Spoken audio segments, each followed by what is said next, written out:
Guys इस problem को, problem number है आपकी 31, यहाँ पर लिख देता हूँ प्रॉब्लम नंबर 31। ये प्रॉब्लम 31 है और इसका ये सॉल्यूशन है। सॉल्यूशन तो मैं आपको दूंगा, लेकिन ये इसलिए लिखा हुआ रहता ताकि आप लोग यहाँ से भी कुछ चीज़ों को समझ सकें, अच्छे से पढ़ सकें। आपसे इस क्वेश्चन में कह रहा है, why is it that when a man jumps down from a height of a several story into a stretched trampoline he receives no injury. इसका मतलब ये हुआ कि अगर कोई बंदा कुछ ऊंची बिल्डिंग से अगर ट्रैपोलिन के ऊपर कूदता है तो उसे किसी तरह की कोई इंजरी नहीं होती, और अगर वो ट्रैपोलिन के अलावा कहीं सॉलिड सरफेस पर कूदेगा तो उसका तहस नहस हो जाएगा, मर जाएगा। तो ऐसे क्यों कि ट्रैपोलिन पर कूदने से वो बच रहा है? तो इसका सबसे बड़ा रीज़न है, मैं आपको बताता हूँ क्या है सबसे बड़ा रीज़न। लेट अस सपोज कि ये बंदा है और ये ट्रैपोलिन पर कूद रहा है।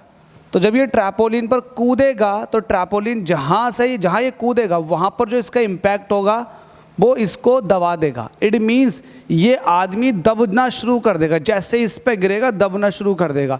तो जो इसका मोमेंटम शिफ्ट हो रहा है वो कहीं ना कहीं टाइम ज़्यादा ले लेगा ख़त्म होने में।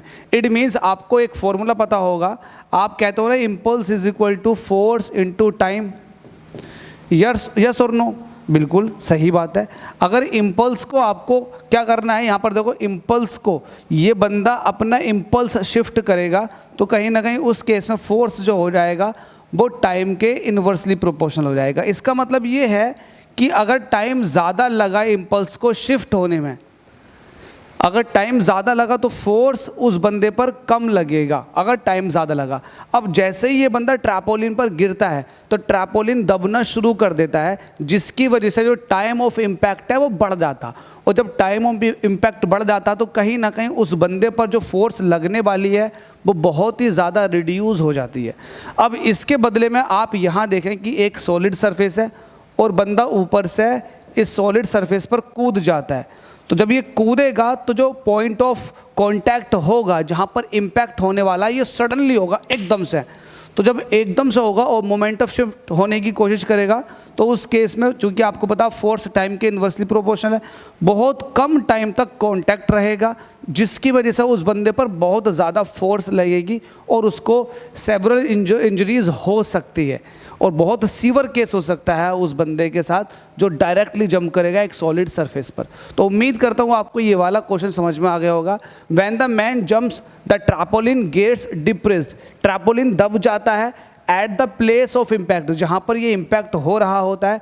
This increase the time of impact, जिसकी वजह से जो टाइम है इम्पैक्ट का वो बढ़ जाता। टाइम अगर बढ़ गया तो कहीं ना कहीं फोर्स कम लगेगी। As a result the trampoline exert a very small force, इसलिए ट्रैपोलिन ने इस पर बहुत कम फोर्स लगाई, क्योंकि फोर्स इज इक्वल टू होता है इम्पल्स अपॉन टाइम। इम्पल्स बहुत ज़्यादा तब होती है जब आप बहुत कम टाइम के लिए बहुत ज़्यादा फोर्स लगा देते हो, और जब बहुत कम टाइम के लिए बहुत ज़्यादा फोर्स लगती है तब उस केस में इम्पल्स बहुत ज़्यादा होती है। आपको ये भी पता, और ये भी पता है कि अगर बहुत कम टाइम में अगर कोई इम्पल्स आपको शिफ्ट करनी है तो बहुत ज़्यादा फोर्स वो प्रोवाइड करती है। तो यहाँ पर दोनों चीज़ों को समझिएगा कि ये बंदा जब नीचे को गिर रहा है, अगर ये डिप्रेस्ड ना हो, सॉलिड सरफेस हो, तब बहुत ही ज़्यादा फोर्स लगेगी उस सरफेस के द्वारा इस बंदे पर। समझ रहे हो मेरी बात को? उम्मीद करता हूँ समझ में आ गया होगा। डिटेल है भाई इसकी, आपको इस तरह के क्वेश्चन बहुत अच्छे से क्लियर हो जाएंगे। Thank you so much.